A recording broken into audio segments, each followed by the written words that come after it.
என்ன சொல்கிறார் மோகன் பகவத்? உண்மையிலேயே இந்தியாவிற்கு சுதந்திரம் கிடைத்தது 1947 என்பது எல்லோருக்கும் தெரியும். அதை ஏற்றுக்கொள்ள RSS தயாராக இல்லை என்ற ஒரு அறிவிப்பை செய்கிறார். உண்மையிலேயே நம் நாட்டிற்கு சுதந்திரம் கிடைத்தது என்பது என்றைக்கு ராமர் கோவில் திறக்கப்பட்டதோ அன்றுதான் இந்தியாவிற்கு உண்மையான சுதந்திரம் கிடைத்தது என்று பேசி மீண்டும் சர்ச்சையில் சிக்கியிருக்கிறார். இந்த நாள் என்பது பிரதிஷ்டா துவாதசி என்று நாம் கொண்டாட வேண்டும் என்று அவர் அழைப்பும் விடுக்கிறார். எதிர்க்கட்சி தலைவர் ராகுல் காந்தி தன்னுடைய கண்டனத்தை வெளிப்படுத்தி இருக்கிறார். இது முட்டாள்தனத்தினுடைய உச்சம் என்பதாக அவர் கடுமையாக விமர்சனம் செய்திருக்கிறார்.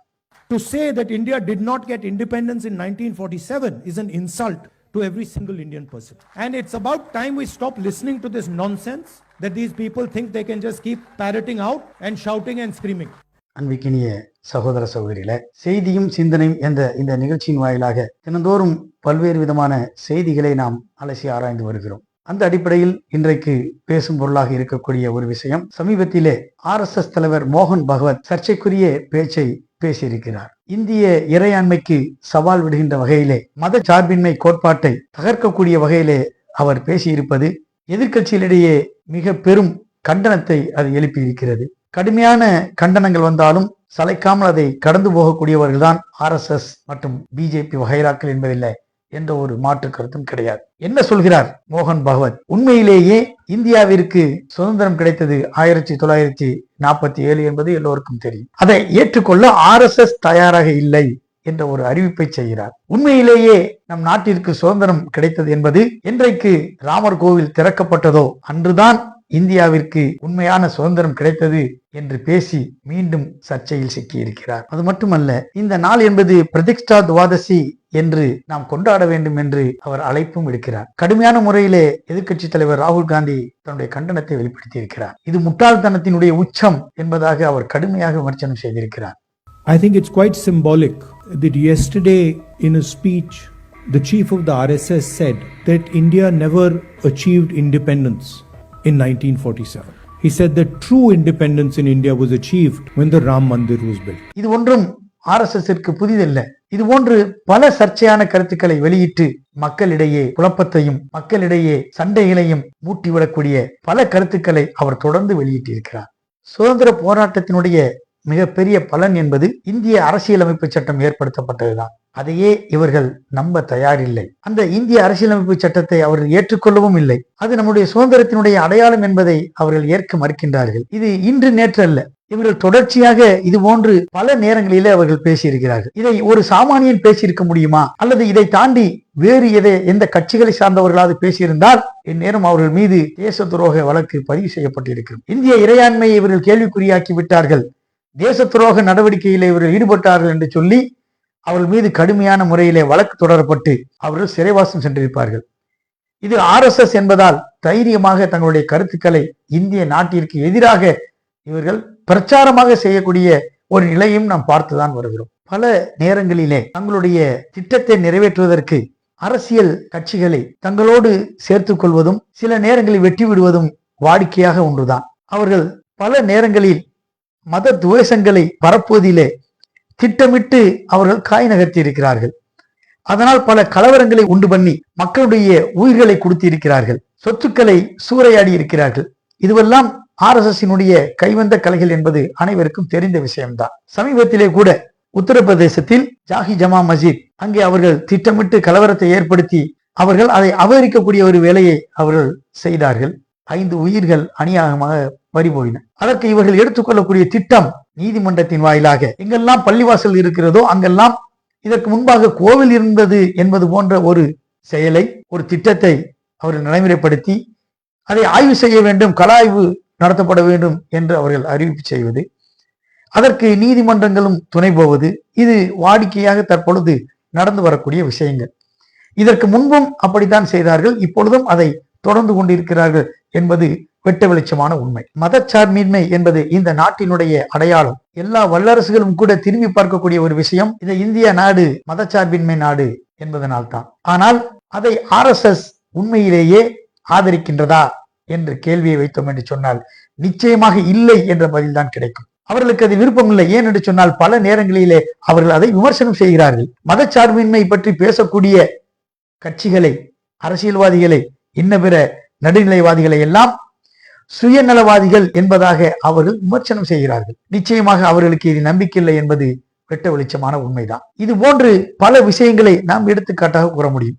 RSS உடைய வளர்ச்சி இல்லாத தென் மாநிலங்களை எல்லாம், உதாரணத்திற்கு தமிழகம், கேரளம், ஆந்திரா போன்ற மாநிலங்களில் எல்லாம் அவருடைய வளர்ச்சி என்பது மிக சொற்பமான அளவில் தான் இருக்கிறது. அங்கெல்லாம் கலவரத்தை ஏற்படுத்துவதற்கான முயற்சிகளை, இந்து மக்களிடத்திலே உணர்ச்சிகளை தூண்டி அதிலே குளிர்காய நினைக்கக்கூடிய RSS பாஜகவை பயன்படுத்திக் கொள்கிறது என்பதிலே எந்த ஒரு மாற்று கருத்தும் இல்லை. அப்ப இதுதான் அவருடைய திட்டமிட்ட ஒரு செயலாக இருக்கிறது. இந்த மாநிலங்களில் எல்லாம் சட்டம் ஒழுங்கு கெட்டுவிட்டது போன்ற ஒரு சூழ்நிலையை ஏற்படுத்த வேண்டும் என்பதுதான் இவருடைய நோக்கமாக இருந்திருக்கிறது. பல நேரங்களிலும் இவர்கள் முன்னெடுக்கக்கூடிய விஷயங்கள் எல்லாம் முஸ்லிம்கள் அதிகமான பிள்ளைகளை பெற்றுக் கொள்கிறார்கள், ஆகையால் இந்துக்கள் 3 குழந்தைகளை குறைந்தது பெற்றுக்கொள்ள வேண்டும் என்ற ஒரு கருத்தை இதற்கு முன்பாக மோகன் பகவத் ஒரு சர்ச்சையான ஒரு விஷயத்தை பேசி அவர் நாட்டு மக்களை குழப்பத்தில் ஆழ்த்தினார். தற்பொழுது பிஜேபியை சேர்ந்த மத்திய பிரதேசத்தை சார்ந்த ஒரு அமைச்சர் பேசியிருக்கிறார். 4 குழந்தைகள் பெற்றுக்கொள்ளக்கூடிய பிராமணர்களுக்கு 1 லட்சம் சன்மானம் வழங்கப்படும் என்பதாக பேசியிருக்கிறார். இதில் எந்த ஆட்சேபனையும் இல்லை. அவர்கள் மூளை குழம்பி போய் பேசுகிறார்களா, முட்டாள்தனத்தில் பேசுகிறார்களா என்பது அவர்களுக்குத்தான் வெளிச்சம். இதற்கு யார் எதிர்ப்பு சொல்ல போகிறார்கள்? முஸ்லிம்கள் அதிகமான குழந்தை பெற்றுக் கொள்கின்றார்கள் என்பது போன்ற ஒரு தோற்றத்தை ஏற்படுத்துவது, 1க்கும் அதிகமான திருமணங்களை செய்து கொள்கிறார்கள் என்பது போன்ற ஒரு பிரச்சாரம் செய்வது. ஆனால் இவர்கள் அனைவரையும் ஒன்று சேர்த்து இந்த நாட்டினுடைய ஒட்டுமொத்த விகிதாச்சார அடிப்படையில் பார்த்தோம் என்று சொன்னால் இஸ்லாமியர்கள் தான் மிகவும் குறைவு என்பது வெளிச்சம் போடப்பட்ட உண்மை. அது பல சந்தர்ப்பங்களிலே ஆய்வுகளாக வெளிவந்திருக்கிறது.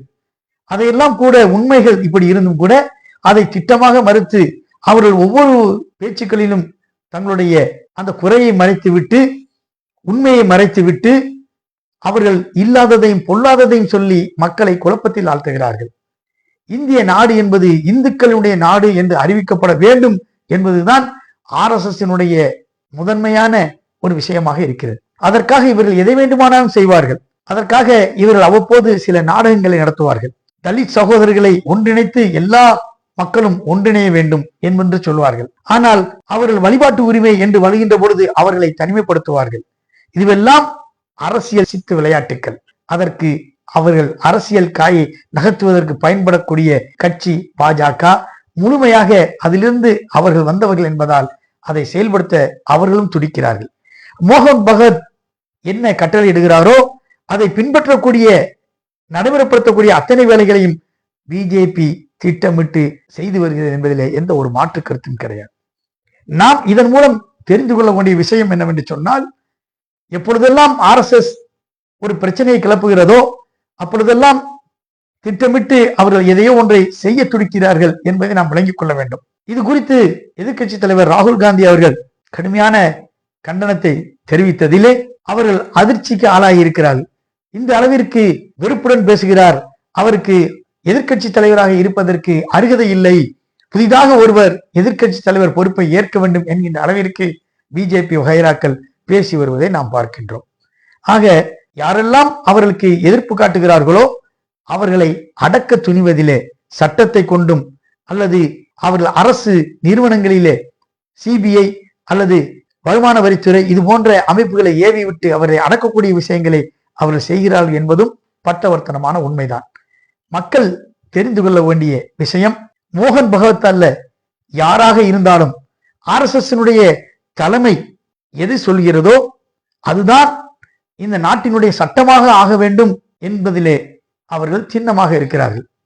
இந்த நாட்டினுடைய மூவர்ண கொடியை மாற்றிவிட்டு காவி கொடியை ஏற்ற வேண்டும் என்று துடிக்கக்கூடியவர்கள் இந்த RSS அமைப்பினர் என்பதிலே எந்த ஒரு சந்தமும் கிடையாது. பல நேரங்களிலே இது குறித்த அறிவிப்புரையும் அவர்கள் வெளியிட்டு இருக்கிறார்கள். கடந்த காலங்களிலே மோகன் பகவத் இந்துக்களுக்கோ அல்லது அவருடைய வழிபாட்டு உரிமைகளுக்கோ ஏதாவது தடை ஏற்படும் என்று சொன்னால் அதை நீதிமன்றத்தின் மூலம் அணுக வேண்டிய அவசியம் இல்லை, நாமளாகவே அதை எதிர்த்து போராட வேண்டும், களம் காண வேண்டும் என்ற சர்ச்சைக்குரிய பேச்சை அவர் பேசியிருக்கிறார். கல்வி நிலையங்களிலே போதிக்கப்படக்கூடிய பாடத்திட்டங்கள் மதச்சார்பற்ற தன்மையாக இருக்கக்கூடாது, அப்படி இருந்தால் அதை நிராகரித்து பாடத்திட்டங்களை அடியோடு மாற்ற வேண்டும், கல்வி நிலையங்களை கைப்பற்ற வேண்டும் என்றெல்லாம் பேசியிருக்கிறார். சர்ச்சை பேச்சு அவருக்கு ஒன்றும் புதிதல்ல.